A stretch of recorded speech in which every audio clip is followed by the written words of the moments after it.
Meus amados irmãos em Cristo, cumprimento a todos com a paz do Senhor Jesus. Aqui estamos nesta oportunidade para estudarmos a nossa lição da Escola Bíblica Dominical. E neste nosso compromisso de hoje, iremos estudar a lição de número 6, ok? Lição de número 6, do dia 7 de fevereiro de 2021. O tema da nossa lição é santificação, comprometidos com a ética do Espírito. Santificação, comprometidos com a ética do Espírito, ok? Nosso texto áureo está em Hebreus capítulo 12, versículo 14. Nosso texto áureo está em Hebreus capítulo 12, versículo 14, que diz: segui a paz com todos e a santificação, sem a qual ninguém verá o Senhor. Ok? Verdade prática. Santificação é especialidade do Espírito Santo. Ela é instantânea e ao mesmo tempo progressiva, pois acompanha o crescimento espiritual do crente. Ok? Chamo a atenção de vocês aqui para a palavra instantânea e progressiva. Estaremos fazendo importantes considerações a respeito da santificação, utilizando essas duas expressões, instantânea e progressiva, ok? A nossa leitura bíblica em classe está em 1 Pedro, capítulo 1, versículo 13 ao 23. A nossa leitura bíblica em classe está em 1 Pedro, capítulo 1, versículo 13 ao versículo 23, ok?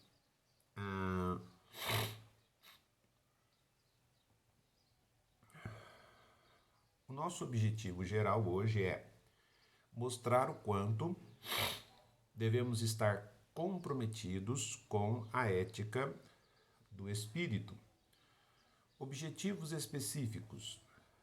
Primeiro, apresentar a santificação no Antigo Testamento, ou seja, em um primeiro instante, realizaremos algumas importantes considerações sobre o tema santificação no cenário do Antigo Testamento. Segundo, explicar a santificação no Novo Testamento, ok? Então nós vamos dar uma olhadinha aí qual seria o significado, ou qual é o significado de santificação agora dentro do cenário do Novo Testamento, e é aí que nós iremos pensar um pouquinho sobre aquelas duas expressões onde pedi a atenção dos irmãos na verdade prática, não é? A questão da santificação instantânea e progressiva, ok? E terceiro, aplicar o exemplo de santificação à vida dos alunos, ok? Então nós vamos aí analisar essa questão da ética e a santificação. Qual é essa relação entre ética e santificação, ok? Então estes são os 3 objetivos específicos que temos para a nossa aula de hoje. Na introdução, o autor ele deixa algo muito claro para nós. Primeiro, ele propõe a verdade, né, é uma verdade absoluta, pois se refere ao atributo de Deus, a sua santidade, né? O autor ele propõe para nós aqui que em sua essência e natureza Deus é plenamente santo, ok?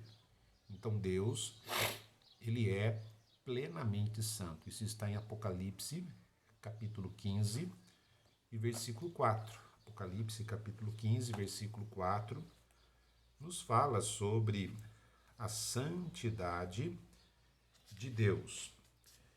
Diz assim, Apocalipse capítulo 15, versículo 4. Quem te não temerá, ó Senhor, e não magnificará o teu nome? Porque só tu és santo, né? Só tu és santo. Por isso todas as nações virão e se prostrarão diante de ti, porque os teus juízos são manifestos. Então, olha só, porque só tu és santo. Tu és santo. Então, a santidade, ela faz parte do atributo, né? Do caráter, é um dos atributos de Deus. E, sendo assim, está inserido no caráter de Deus, ok?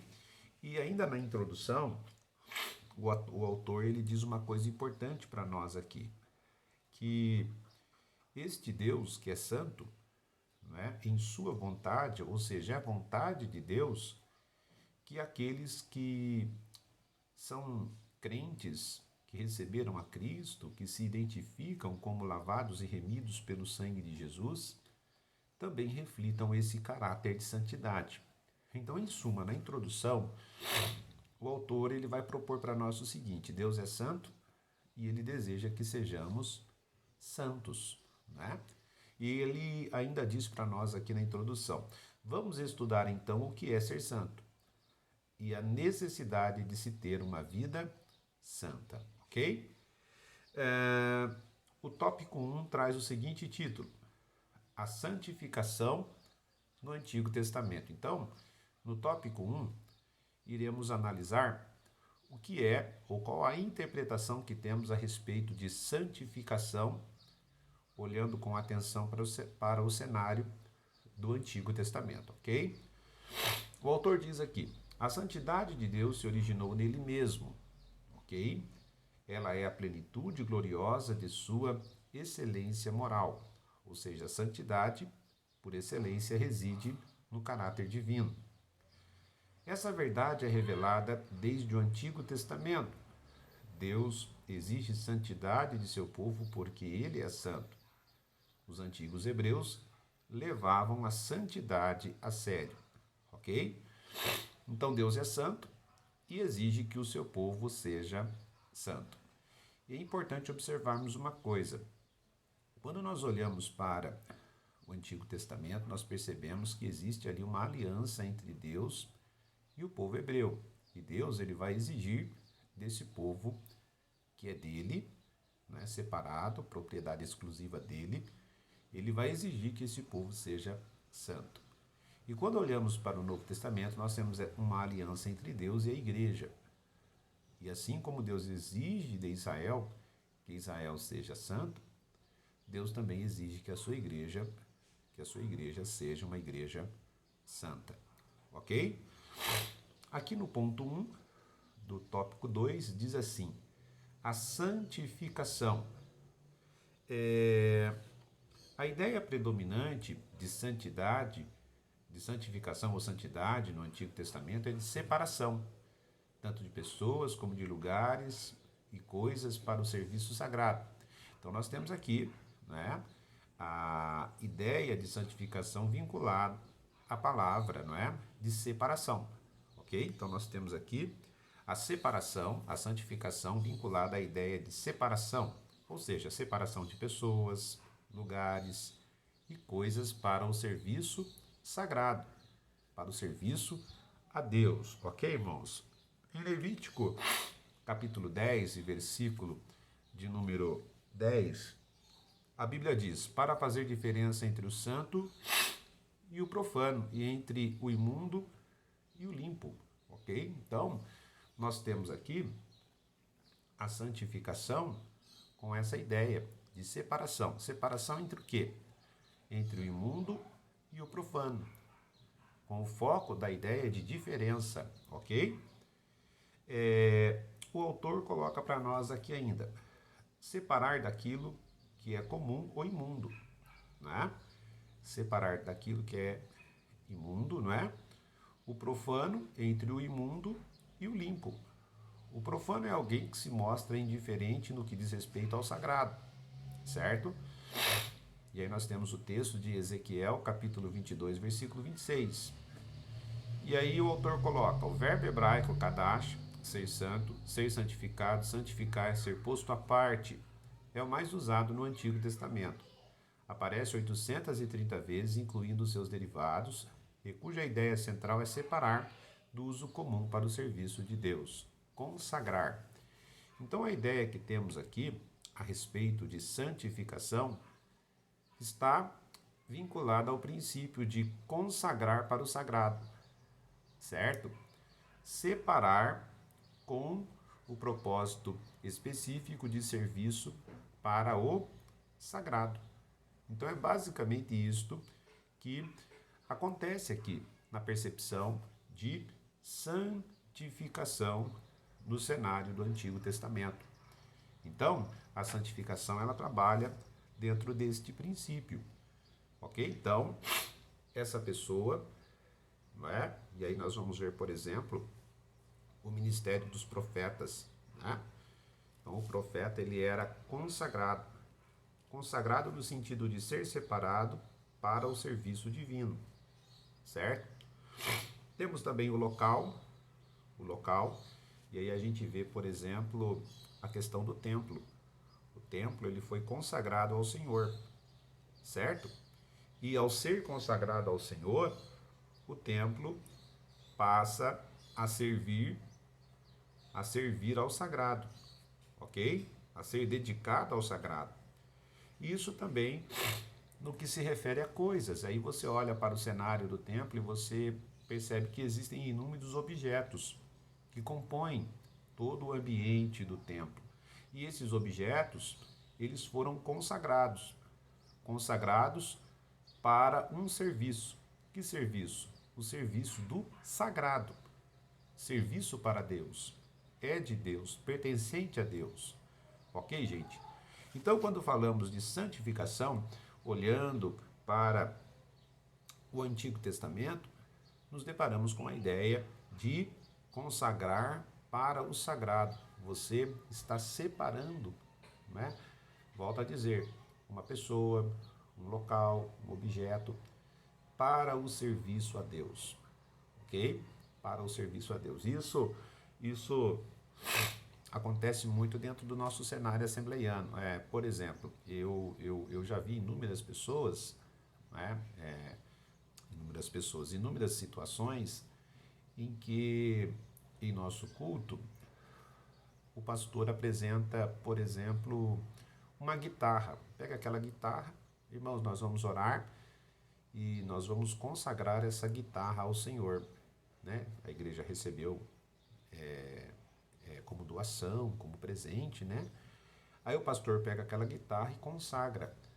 Quando ele consagra aquela guitarra, isso significa que naquele ato, aquela guitarra ali, ela irá servir ao sagrado, será dedicada ao Senhor, e isso com qualquer objeto, né? Isso pode ser também na percepção de local, de espaço geográfico, pode ser também pessoas que foram consagradas, não é? E aí, olhando já para o Novo Testamento, tem uma outra percepção isso aí, né? Mas aqui para o cenário do Antigo Testamento, a santificação ela se identifica muito com consagrar, separar, dedicar determinada pessoa, local, objeto, né, ou coisa para o serviço do sagrado, ok?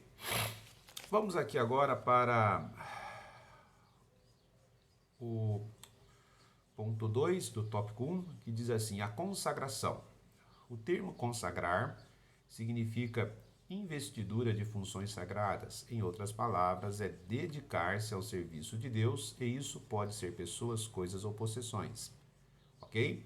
Então, aqui no ponto consagração, basicamente, o autor irá propor para nós que tanto a expressão santificação como consagração tem o mesmo significado, né?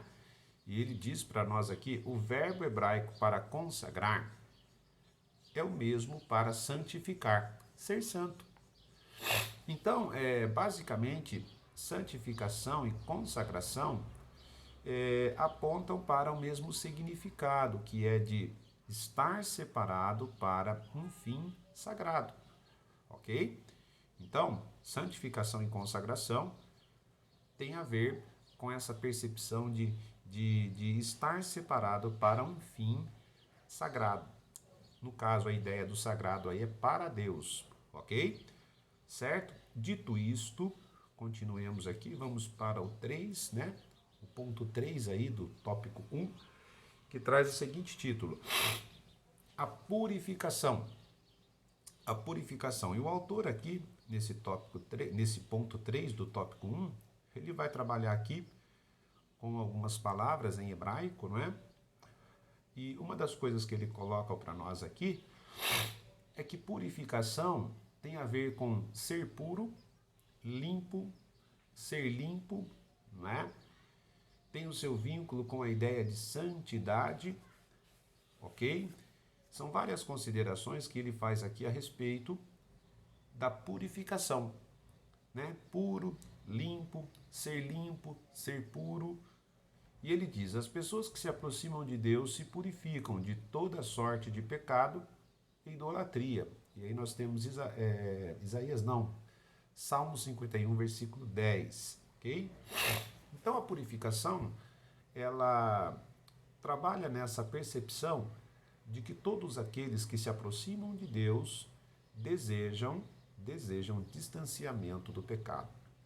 Então, você olha para o cenário do Antigo Testamento e percebe esse compromisso de purificação, e diante desse compromisso de purificação, você entende que existe essa disposição de afastamento do pecado, ok?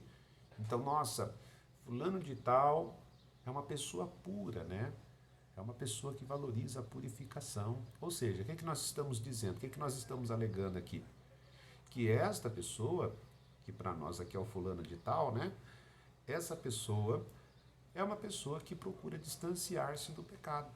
Por quê? Porque ela está próxima de Deus. Quem deseja estar próximo de Deus, deseja se distanciar do pecado. E a purificação está exatamente nessa disposição de distanciamento do pecado. Ok, irmãos? Fica bem entendido isso aí? Certinho? Vamos em frente? Vamos em frente. Tópico 2. A santificação no Novo Testamento. Então, nós acabamos de dar uma analisada sobre a santificação no Antigo Testamento, e que basicamente a ideia de santificação no Antigo Testamento tem a ver com separação, né? Com dedicação a, pode ser uma pessoa, pode ser um local, pode ser objetos e coisas, né? Separação, dedicação ao sagrado, certo? E agora vamos caminhar aqui para o tópico de número 2. A santificação no Novo Testamento, ok?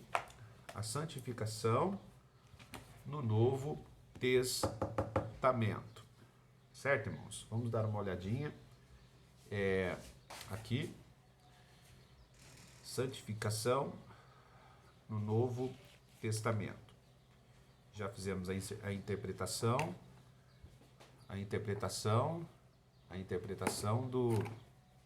do que é a santificação no Antigo Testamento. Agora vamos dar uma olhadinha aqui no Novo Testamento, ok? Vamos olhar,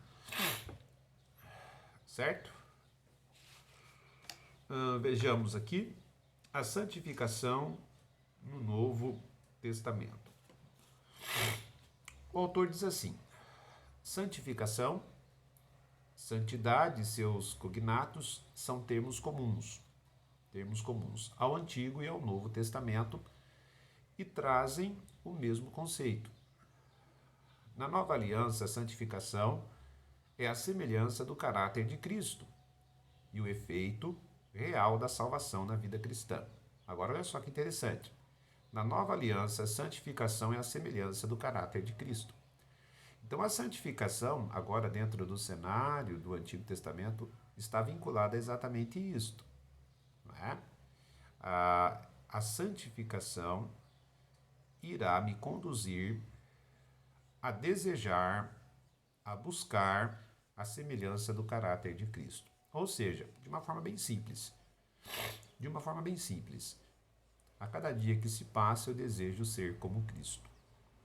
Ok? Eu desejo ser como Cristo. Eu não fico apenas admirando o modelo que é Cristo.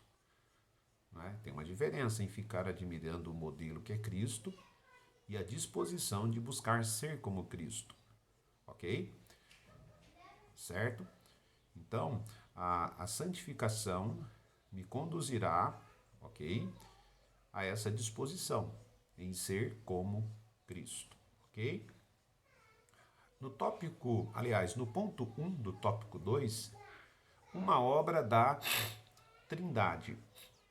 O Novo Testamento torna explícito o que antes estava implícito no Antigo. E isso diz respeito também à obra salvífica do Deus Trino, diz o autor. A fé cristã confessa a existência de um único Deus, né, que subsiste eternamente em três pessoas distintas. Né? Aqui nós temos a doutrina da Trindade, você tem um único Deus que subsiste em três pessoas distintas, a saber, Deus Pai, Deus Filho e Deus Espírito Santo. O Pai, o Filho e o Espírito Santo, iguais em poder, glória e majestade, Mateus capítulo 28, versículo 19, de modo que a obra da santificação, um atributo divino, é realizada pela unidade na Trindade, como pela Trindade na unidade. São as três pessoas atuando na obra da redenção. Certo, irmãos? Então, é uma coisa que nós precisamos entender aqui. A santidade, a santidade, ok? E a santificação estão vinculadas a atributos divinos. Então, tanto o Pai como o Filho e o Espírito Santo são plenamente santos. A santidade reside neles. E dentro do plano da redenção, nós cremos que a Trindade desenvolve funções. Por exemplo, o Deus Pai, no plano da redenção, ele é aquele que planeja a salvação, ok? O plano da salvação. O Deus Filho é aquele que promove a possibilidade da salvação. Ele executa a salvação no sentido de morrer por nós, de nos substituir na cruz, de nos justificar. E o Espírito Santo, ele nos convence para esta salvação, ok? E essas três pessoas da Trindade, que são pessoas distintas, são possuidoras de atributos. Atributos, dentre eles, a santidade, ok? Vejamos aqui no ponto 2 do tópico 2, natureza da santificação. Vejamos aqui, natureza da santificação.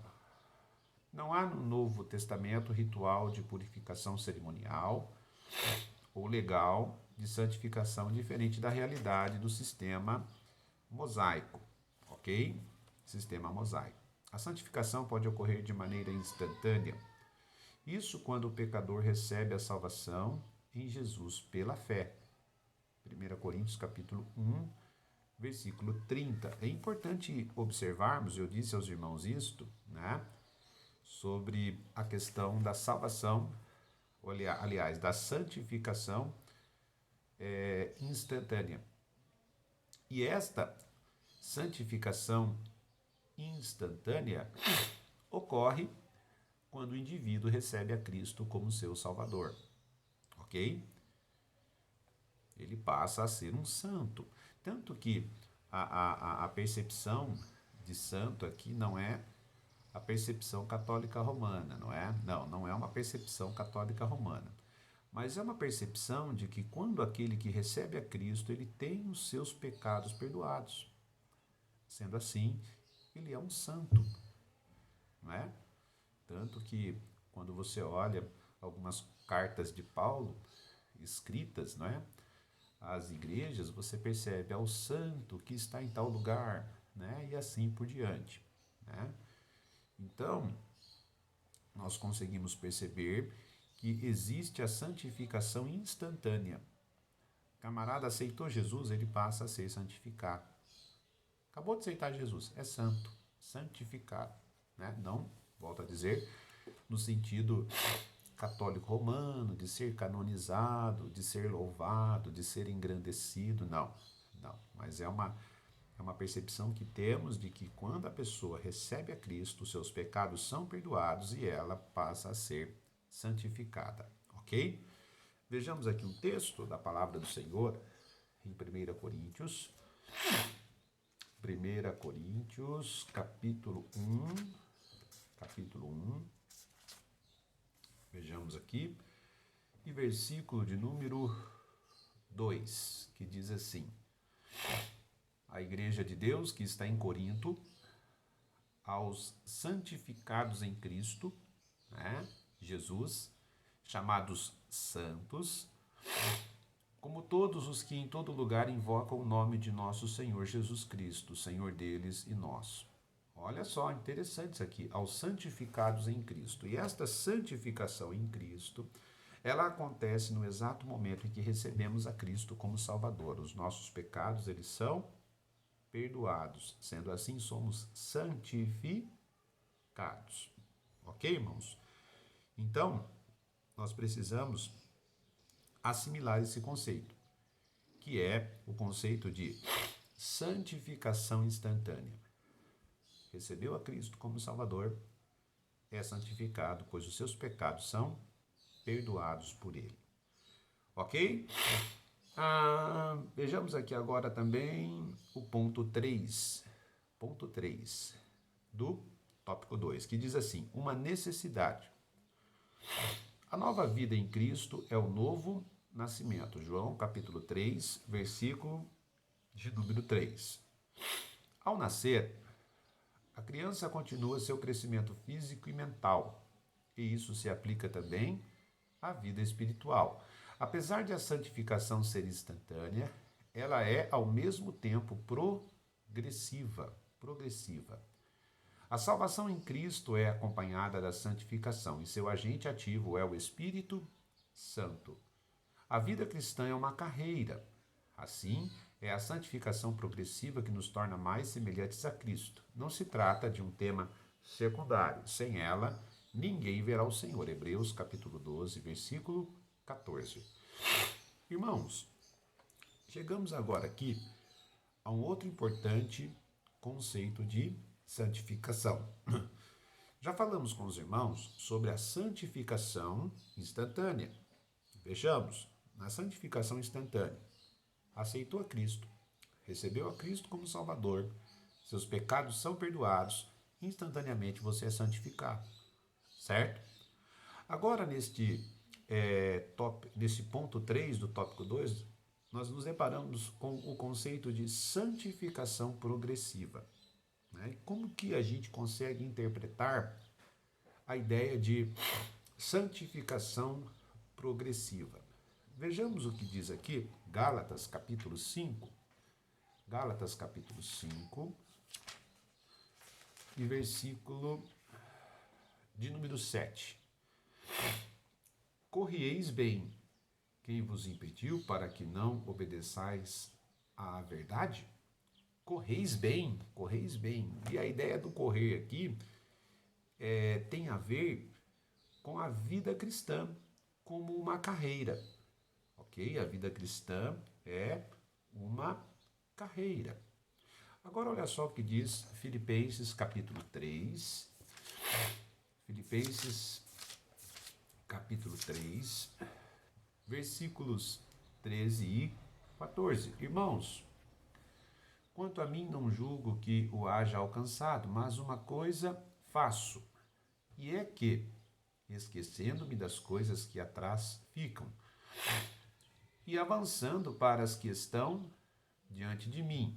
Olha, esquecendo-me das coisas que para trás ficam. Então, tem algumas coisas que ficam para trás. Ele diz avançando.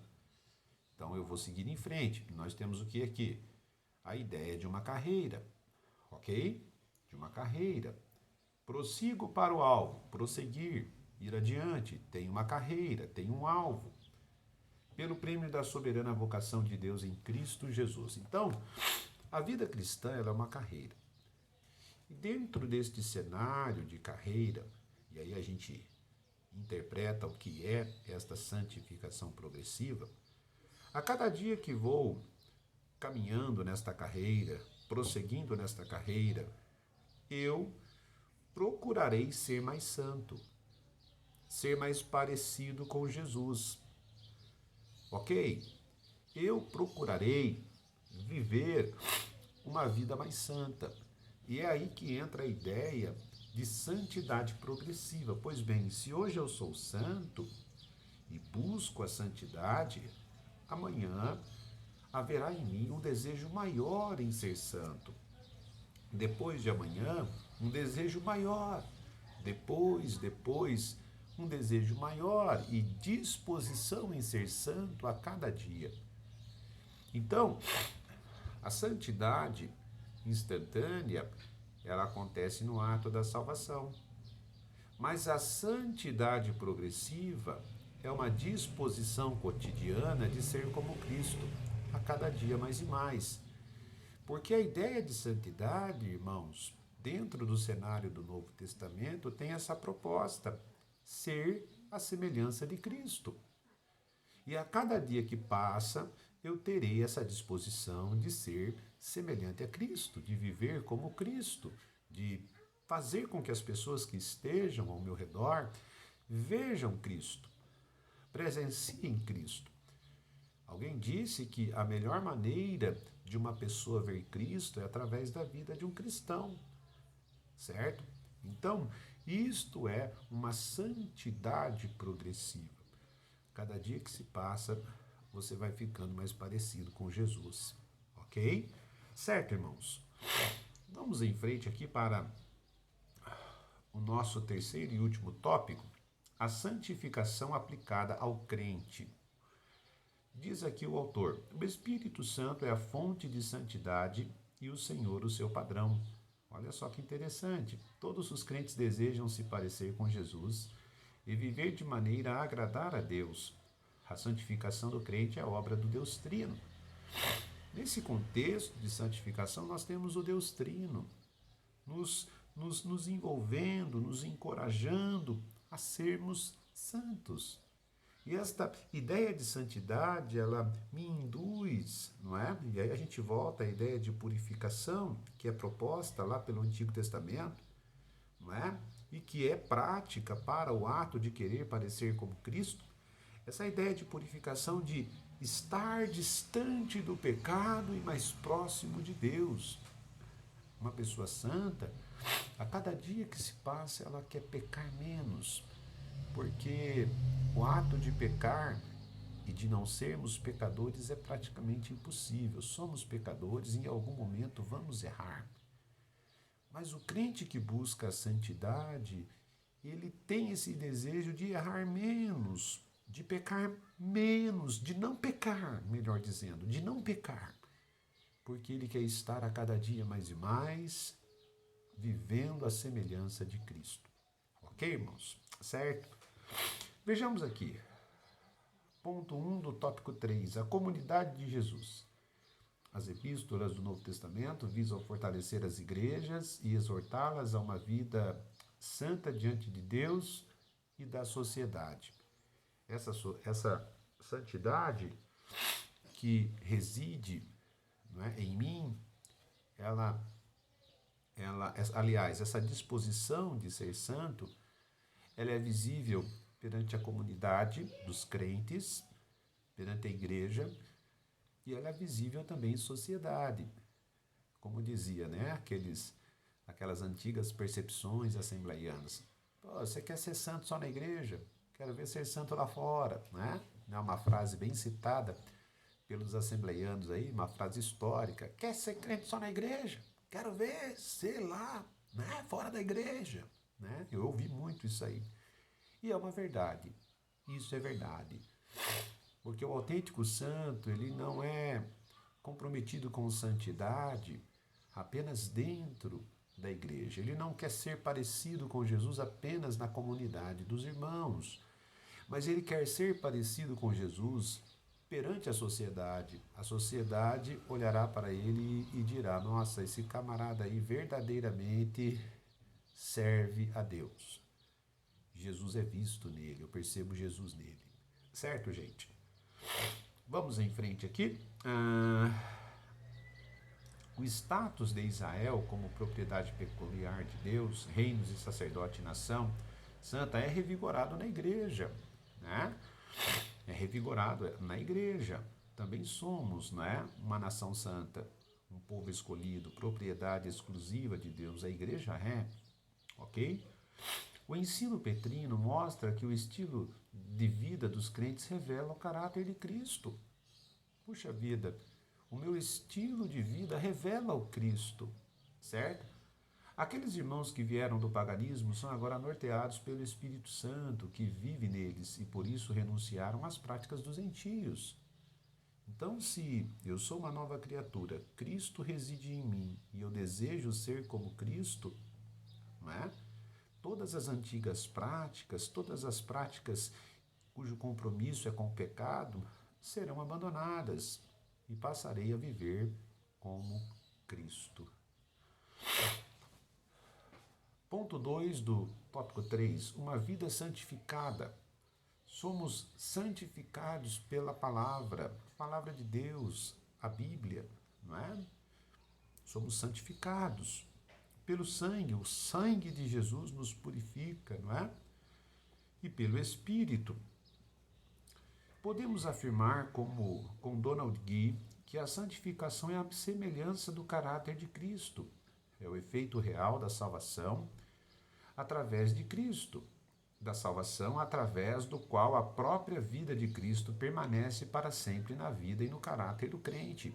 Gente, é basicamente essa a proposta de santidade, de santificação inserida no Novo Testamento. Viver como Cristo, ser como Cristo, que as pessoas consigam perceber Cristo em nós. Isso é santidade, ok? Isso está muito longe de violência doméstica, mentiras, palavrões, intrigas e mexericos. Olha só, violência doméstica. Eu não posso acreditar em alguém que diz que é santo e domesticamente, ali no cenário de sua convivência com a família, é uma pessoa agressiva, violenta, né? Diz que é santo, mas espanca filhos, bate na esposa. Isso é terrível, né? Mentiras, o mentiroso, né? Mente mais do que o macaco que pula durante o ano todo, né? Ele mente mais do que o macaco que pula durante o ano todo. Mentiroso, não tem compromisso com verdade, né? Vive trapaceando, enrolando as pessoas, é um mentiroso. Uma pessoa que se diz comprometida com Jesus e tem o valor da santidade, ele não pode mentir, não pode ser mentiroso. Palavrão, crente, meu Deus, crente que fala palavrão. Feio demais, irmãos, feio demais, escândalo, isso é escândalo, né? Intrigas, mexericos, pessoas que têm uma habilidade terrível, né? Para provocar as dissensões, a confusão no meio da comunidade, né? Eu não posso acreditar que uma pessoa dessa tenha o caráter de Cristo, seja uma pessoa comprometida com santidade, não é?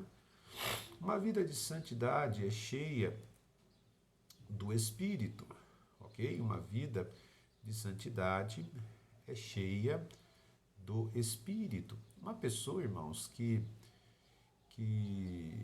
é santa, ela tem uma vida espiritual equilibrada, ela é cheia do Espírito, né?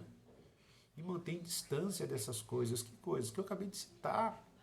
Intrigas, brigas, dissensões e assim por diante, né? Essa é a grande verdade. O autor coloca aqui para nós, no ponto 3 do subtópico 3, uma pergunta: o que é ética? O que é ética? E analisando aqui essa questão da ética, eu achei que ele foi feliz. Eu considero que ele foi feliz na definição que ele trouxe. Ele diz: a ética é o estudo da conduta. E é mesmo. Então você tem a ética, e a ética é uma ferramenta que averigua a conduta. E a conduta, ela é moral, né? Então tem uma diferença aí entre ética e moral. A moral é a conduta. A ética é a ferramenta que analisa esta conduta. certo? Então o que que é? O mundo ele tem a sua conduta, ele tem a sua moral. Nós cristãos temos a ética cristã, somos guiados pela ética de Deus.